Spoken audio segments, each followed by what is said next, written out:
گزشتہ جمعہ پر میں نے کہا تھا کہ اگر اللہ تعالیٰ اس کلام اللہ کو پہاڑوں پر نازل کر دیتے تو پہاڑوں کے اندر بھی دو چیزیں پیدا ہو جاتی، خاشعا متصدعا، ایک پہاڑ کے اندر خشوع پیدا ہو جاتا، خشوع کہتے ہیں عاجزی اختیار کر لینا، جھک جانا، اور دوسرا متصدعا کہ یہ پہاڑ پھٹ جاتے اور ریزہ ریزہ ہو جاتے، کہ پہاڑ بھی قرآن مقدس کے اس بوجھ کو، اس عظمت کو، اس جلالی کلام کو، اس بلندی والے کلام کو اپنے اوپر تھام نہ سکتے۔ لیکن اللہ کے نبی علیہ الصلوۃ والسلام نے وحی کے ذریعے سے وہ مشقتیں برداشت کی، وہ تکالیف برداشت کی، جس کی وجہ سے آج یہ کلام، یہ قرآن مقدس ہم تک پہنچا ہے۔ اس لیے ہم دیکھتے ہیں کہ چھوٹے چھوٹے معصوم بچے 8 سال 10 سال کے اس قرآن مقدس کو حفظ کر لیتے ہیں۔ کیوں؟ اس کلام کے اندر وہ تاثیر ہے جو اللہ نے محمد رسول اللہ پر نازل کیا تھا، اور انسان کے سینوں کے اندر یہ قرآن پاک محفوظ ہو جاتا ہے، اور بچے اس قرآن پاک کو یاد بھی رکھ لیتے ہیں۔ کیوں؟ محمد رسول اللہ کے سینے نے اس کلام کو قبول کیا تھا۔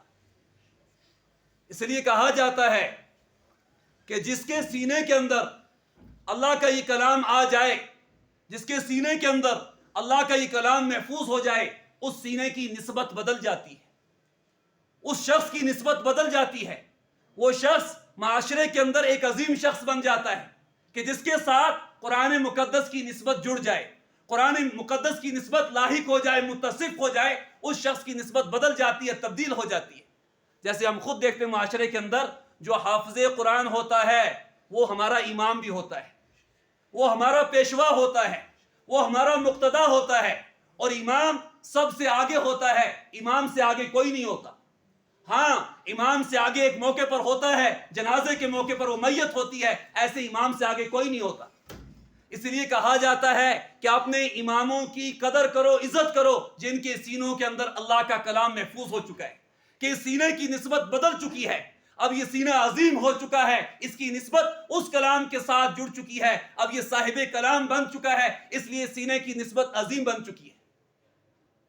اس لیے حضرت مولانا انظر شاہ صاحب رحمت اللہ علیہ دارالعلوم دیوبند کے شیخ الحدیث گزرے ہیں۔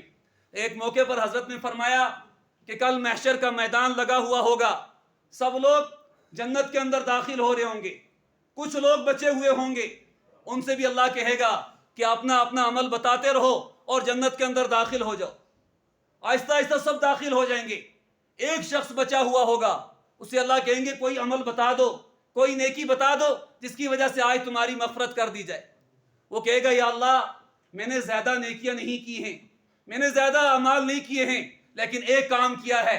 وہ کام کیا کہ کچھ بچے قرآن پاک کی تلاوت کر رہے تھے، میں نے ایک بچے کے ہاتھ میں پانی کا گلاس دے دیا تھا، یا اللہ اس کے علاوہ میں نے کوئی کام نہیں کیا۔ اللہ فرمائیں گے کہ اس قرآن پاک کی اس عظمت کی وجہ سے جس کا تم نے ادب کیا تھا، جاؤ آج میں تمہاری مغفرت کر رہا ہوں۔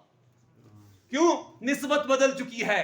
یہ نسبت عظیم ہے، جس کی نسبت قرآن کے ساتھ جڑ جائے، جس کی نسبت قرآن کے ساتھ متصف ہو جائے، اللہ ان کے مقام کو، رتبے کو بدل دیتے ہیں۔